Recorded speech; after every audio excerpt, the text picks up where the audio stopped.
Today, I'll cover 3 exciting stories. First, the potential for a natural hydrogen boom as reported by oilprice.com. Second, Petronas' advancements in offshore carbon capture and storage, which is a key enabler for low-carbon hydrogen, that from Upstream Online. And third, a fun and futuristic concept from Kawasaki, a hydrogen-powered rideable robot horse as detailed by MSN. All of this on today's Hydrogen Podcast. Our first segment comes from an oilprice.com article published on April 8th. Are we on the cusp of a natural hydrogen boom? Geologists are increasingly optimistic about natural hydrogen, also called white hydrogen, which forms whenever rainwater reacts with certain rocks underground, creating a renewable hydrogen source. Discoveries from Nebraska to France and drilling programs in South Australia are fueling excitement. The French government's scientific agency estimates that reserves could attract major energy companies, while Australian drillers are set to test the commercial viability of these deposits by year end. But let's break down the science. Natural hydrogen forms through serpentinization, where water reacts with iron-rich rocks like peridotite at 200 to 300 degrees Celsius, producing hydrogen gas and magnetite. This process emits zero CO2, NOx, SOx, or PM2.5, unlike hydrocarbon combustion. A typical deposit might yield 1 million tons of hydrogen per geological estimates, enough to power 13,000 heavy-duty trucks for a year. Extraction involves drilling 1 to 3 kilometers in depth, similar to oil wells, with flow rates of 10 to 100 kilograms per hour per well. This based on early tests in Mali. Economically, natural hydrogen could be a game changer. If extraction costs are $1 to $2 per kilogram, comparable to gray hydrogen, versus $3 to $4 for blue and $5 to $6 per kilogram for green hydrogen, a 1 million ton deposit is worth $1 to $2 billion. A $100 million drilling program, which could be 10 wells at $10 million each, could yield $500 million in revenue at $1 a kilogram with a 20 to 25% IRR. Scaling that to 10 million tons or $1 billion in investment creates 2,000 jobs and adds $150 million to local economies, this per industry benchmarks. A global hydrogen market, which is $15 billion in this year, could see natural hydrogen capture at least 10% or $1.5 billion of that market by 2030, this per McKinsey projections. Now, the narrative around natural hydrogen does project it as a silver bullet, but we need to be cautious. Finding deposits doesn't guarantee commercial success. Porosity and permeability issues can trap hydrogen, and drilling costs could rise if deposits are deeper than expected. Only 1% of surveyed sites globally have confirmed viable reserves, this per Nature Communications. Still, natural hydrogen offers a zero-emission production method, avoiding the 1.5 million tons of NOx and 500,000 tons of PM2.5 from U.S. hydrocarbon-based hydrogen production, this per EPA data. It's a frontier worth watching as the results roll in. Our second segment comes from Upstream Online, published on April 10th, Petronas advances offshore CCS project.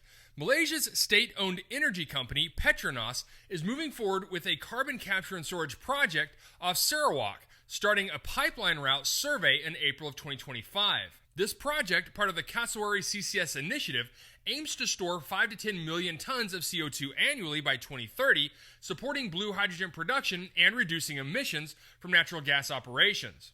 The technical details are compelling. The Kawasaki field, producing 200 million cubic feet a day of gas, emits 3 to 4 kilograms of CO2 per kilogram of hydrogen when used for hydrogen via steam methane reforming, or SMR. With CCS, Petronas captures 90 to 95% of emissions, reducing the carbon intensity to 0.3 to 0.4 kilograms of CO2 per kilogram of hydrogen, well below the EU's 3.4 kilograms of CO2 per kilogram of hydrogen threshold for low-carbon hydrogen. The CO2 is transported via a 200-kilometer pipeline to offshore depleted reservoirs, storing 5 million tons a year at $10 a ton. This enables 1 million tons of blue hydrogen production annually, avoiding 1 million tons of NOx and 200,000 tons of SOx versus gray hydrogen. This per EPA estimates. The process uses 1 to 2 kilowatt hours per ton of CO2 for compression with minimal water use, unlike electrolysis 10 liters per kilogram of hydrogen. Economically, the project is going to cost $1 to $1.5 billion, with $500 million for capture facilities, $200 million for pipelines, and $300 to $800 million for storage infrastructure. Producing 1 million tons of blue hydrogen at $5 to $6 per kilogram will generate $5 to $6 billion in revenue, with production costs at $2 per kilogram, this adjusted for CCS, netting $3 to $4 billion in profit, or a 15 to 20% IRR. This project could create 1,500 jobs and add $100 million to Malaysia's economy, this per industry benchmarks. The global CCS market, which is $5 billion in 2025, could reach $50 billion by 2030, with Petronas targeting 5% or $2.5 billion of that market.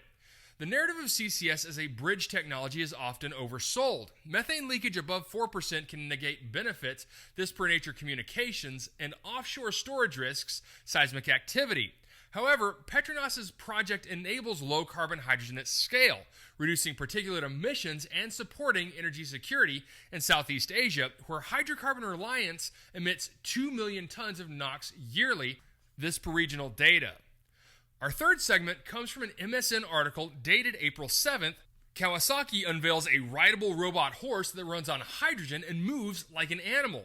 Now, let's take a break from the heavy economics and dive into something truly fun and futuristic from Kawasaki Heavy Industries.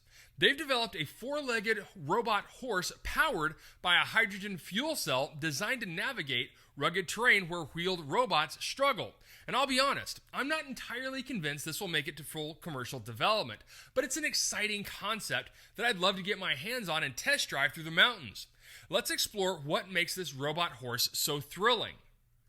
Kawasaki's robot horse is a marvel of engineering, mimicking the natural movement of a real horse with articulated legs that allow it to traverse uneven terrain. Think Rocky Mountain trails or disaster zones.